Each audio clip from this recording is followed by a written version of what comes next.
TSN, your home for free agent frenzy, brought to you by Harvey's. Join us on Canada Day, wall-to-wall coverage of the latest signings, trades, and transactions. We get underway at 11 a.m. Eastern Time. Craig Button joins us once again from Las Vegas, the site of the National Hockey League draft. We just heard the insiders, Craig, mention once again that the Jets are fielding calls on talented Danish forward Nikolaj Ehlers. Is Ehlers a guy you feel like is going to end up going for some more defensive help for the Winnipeg Jets? I think that that's something they absolutely have to entertain. Listen, you have Kyle Connor and you have Nikolaj Ehlers, two really good forwards, but you have two lighter, smaller forwards. Yes, they produce offensively, but to me, if you can take Nikolaj Ehlers and you can improve on the blue line, you're not going to get a number one defenseman. But if you can get somebody that can play in your top three to get in there, and I really believe take some of the pressure off of Josh Morrissey. He plays big minutes, he plays demanding minutes, and if you can find another player that can really support that blue line group with him, I think that it's something that they have to entertain. And they know how good Nikolaj Ehlers is, and he's a very good player. But to get a good defender, you're going to have to give up a good player. So I would be exploring that in every way, shape, and form to try to improve the blue line. Craig, you mentioned earlier in the show you love the idea of Brad Treliving, Leafs GM, calling up Craig Conroy, Calgary Flames GM, and inquiring about Nazem Kadri, bringing him back to the team that he was drafted by. But as the insiders just alluded to, Tyler Bertuzzi is an unrestricted free agent. Max Domi is an unrestricted free agent. Do either of those two players, in your mind, should either of those two players be a priority for Brad Treliving as well? Well, you heard me earlier say about making the call to Calgary about Nazem Kadri after everything Calgary is doing, sending out signals that they're in a rebuild. So I'm not doing anything with those two players till I understand what's available with respect to Nazem Kadri. I'm just telling you what I would do. And certainly when you start to look, I think Max Domi showed that he's really versatile, really adaptable in different positions, and that's the player I would put my priority on. And certainly if Tyler Bertuzzi wants to come back on a one-year deal, I would entertain it. But if Nazem Kadri, and let me keep emphasizing Nazem Kadri, he's exactly what the Toronto Maple Leafs need as a second-line center. Exactly what they need. And he's better than Domi, he's better than Bertuzzi. And so if you can do that, then you do that first and foremost. Don't be doing anything with anybody out there until you get answers on Nazem Kadri. That's where I would be at, and I would be pressing Craig Conroy at every single turn. And if I don't get him, I'm putting my efforts into Max Domi. Okay, let's talk about defensemen. Leafs need defensemen. Which of the following defensemen, Craig, would you target if you were Brad Treliving right now? Brandon Montour just won a cup with the Florida Panthers. Matt Roy, LA Kings, talented defenseman. Or Chris Tanev of the Dallas Stars, who the Leafs are very interested in at the deadline, Craig.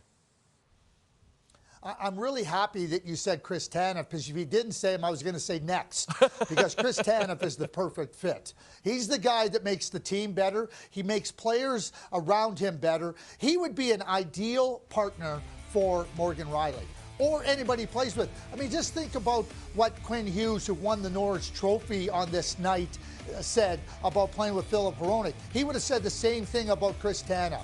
Chris Tanev is a dyed-in-the-wool competitor, somebody that does everything you want to help a team win. And he helps his partner do everything they need to do to be better.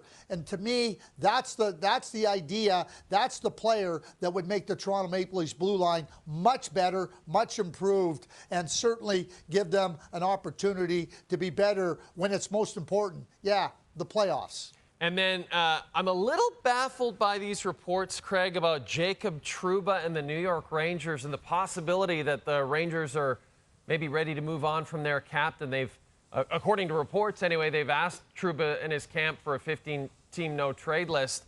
Can you help me make sense of this, Craig? Well, he's got 2 years left at $8 million. You start to consider, okay, what could they do? They've fallen short in the playoffs. It's not Jacob Trouba's fault. Jacob Trouba brings a lot of different elements.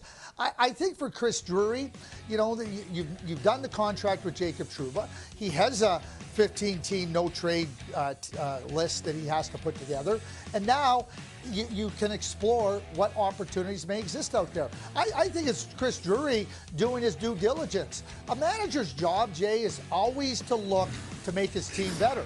If it involves good players, if it involves your captain, and you can make your team better, you have to consider it. I don't see this as any imminent sign that Jacob Trouba will be traded or that he won't be traded. But what I do see is Chris Drury doing his due diligence with respect to seeing what's available out there to improve his team.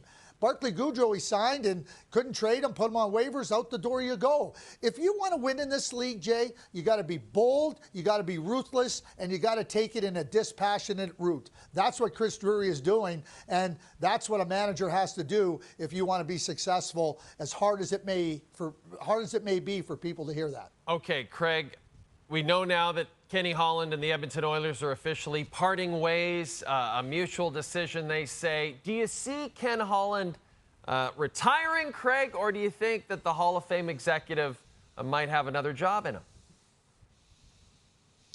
Ken Holland, I would imagine, will get a number of overtures from organizations around the league. He's a hockey lifer.